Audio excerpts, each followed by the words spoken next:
pinag-uusapan ng mga Pilipinong nagbibigay karangalan sa ating bansa, his name always comes to mind. His name is Manny Pacman Pacquiao.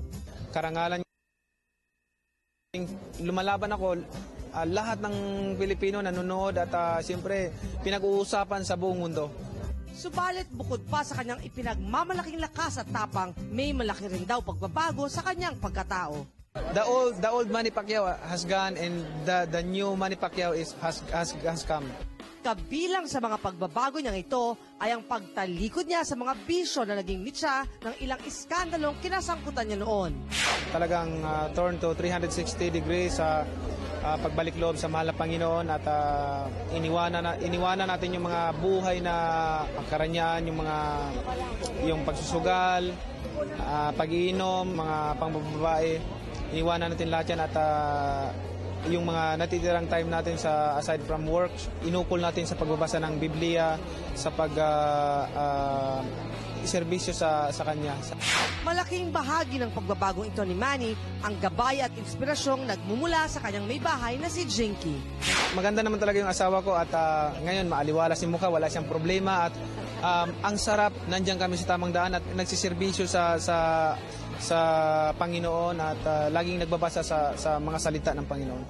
At sa gitna ng malaking pagbabago sa buhay ng ating pambansang kamao ay ang hindi pa rin nagbabagong hamon ng American boxer na si Floyd Mayweather patungkol sa kanilang pagtutuos. Actually, nakausap ko nga siya kanina, si Floyd Mayweather mismo tumawag sa akin at nag-usap kami, sabi ko, wala na akong problema sa 50-50 na sharing. Ikaw na bahala. You take care of your 50% and I will take care of my 50%. So walang problema. Pag-usapan na lang namin yung date na kung kailan yung laban. Be it on the boxing ring or with his family, Manny Pacquiao surely shows his passion and dedication. At yan ang pagbabagong nais ibahagi ng nag-iisang People's Champ. Sabi ko, tapusin yung pag-aaral nyo, magbasa kayo palagi ng Bible at ganito ang gawin nyo. Parang naalala ko kasi yung tinuro sa amin ng mga magulang namin, tinuro sa amin na magiging mabait na tao at yun ang tinuturo ko sa kanila, ina-apply ko. Okay, I would like to thank Steven Delosa for my makeup, Jeff Aramin for my hair, Bea Constantino, my stylist, Sasa Jimenez for my beautiful dress I'm wearing today, Tan Gan neck piece designed by Solen Husaf, Dr. Vicky Bello, 819 Bello, Sexy Solutions and Cristal Henares Bello, Avon Fashions and Accessories, Dr. Vivian Sarabia, Dr. Steve Marcan, Century Properties, Italianis and Fridays for the GCs. Nagre-request daw si Zoran, sana bigyan nyo din siya. Alex Carbonell of Studio Fix Salon. And follow me on Twitter, I Love Rufa G, and on Facebook, I Love Rufa G. And always controversial ang sexy actress na si Iwa Moto. Ano na ba nangyari sa kanya at sa kanyang controversial buhay? Nako, kailangan tingnan natin kung paano niya nalagpasan yung mga trials sa buhay niya. Please watch this. Siguro po mga kapatid, kung inipon-ipon niya ang mga bira at pitiko sa kanya noon at isinilid niya sa timba, makukuba siya sa pagdadala. Pero napakasarap po ng ganitong senaryo.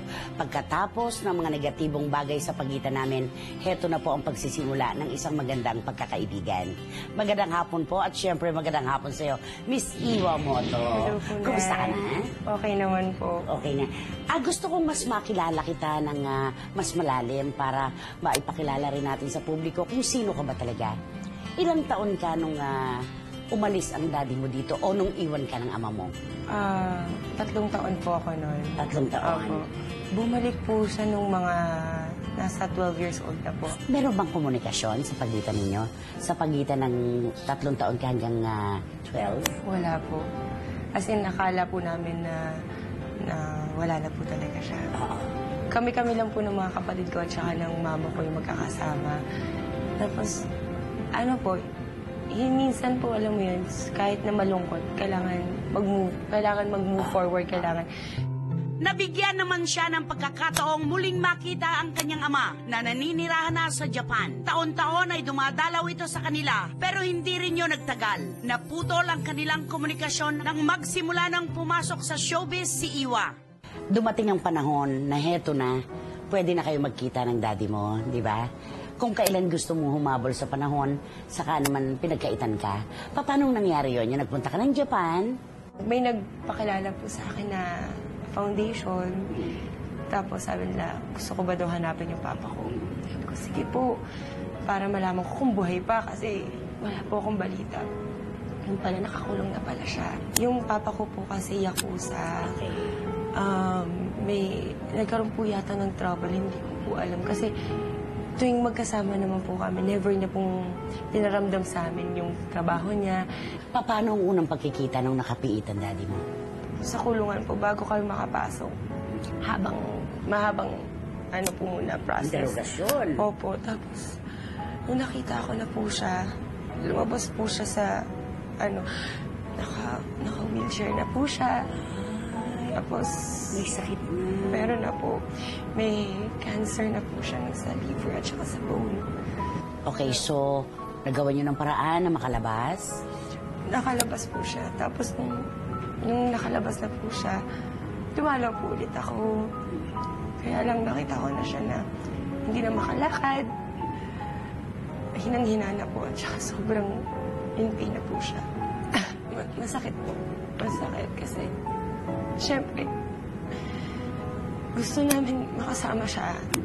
Like, wala po kami ibang pinangarap ng kapatid ko. Hindi ba?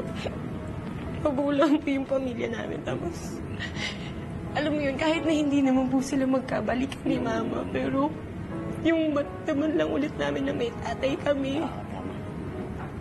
Hindi nagtagal ay pumanaw na rin ang ama ni Iwa. Ang lungkot ay pansamantala niyang nalimutan dahil sa pagiging abala sa trabaho. Siya na ang nakaagapay ng kanyang ina sa pagtataguyod sa dalawa pa niyang nakababatang kapatid. Pero tila muling sinusubok siya ng tadhana dahil sa loob ng 8 buwan, pinagkaitan siya ng trabaho sa telebisyon. Kaya minabuti niyang humanap ng iba pang pamamaraan sa paglabas sa Will Time, Big Time. Nakatanggap si Willie ng sulat na hindi ka po pwedeng umere nang hindi mo pa tinatapos ang kontrata mo sa GMA7.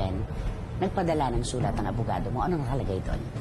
Meron po kasi sa kontrata namin na dapat mutual yung understanding na gagawin ko lahat ng gusto nilang gawin. Pero bibigyan nila ako ng pagkakataon para mabuhay. Parang gano'n na parang kahit na wala kasi po akong guaranteed. So, hindi guaranteed ang contract hindi mo? po. Bali Pag po, walang trabaho, wala kang sweldo? Walang sweldo po. Aminado ang chinitang aktres na marahil ay may kinalaman ang mga iskandalong kinasangkutan niya noon sa hindi niya pagkakaroon ng proyekto. Alam ko naman po sa sarili ko, tao lang ako nagkakamali. Marami po akong flaws na nagawa na baka hindi po nila nagustuhan. Pero like nung sa interview, pinakita ko naman po sa kanila na willing naman po ako magbago sa lahat ng aspekto po. Paano kayo nag-survive ng pamilya mo? Pumunta po ako sa Japan. Nag-part-time job po ako doon. Meron po doon isang nakilala ko po, naging kaibigan ko po na tinulungan po ako. Nag-cashier po ako doon. Para po, kahit pa paano po, mabuhay kami. Dito, ang ganda ng pangalan mo, Iwamoto ka dito, hinahangaan ka, napapanood ka sa TV, sa pelikula, tapos doon ka-share ka.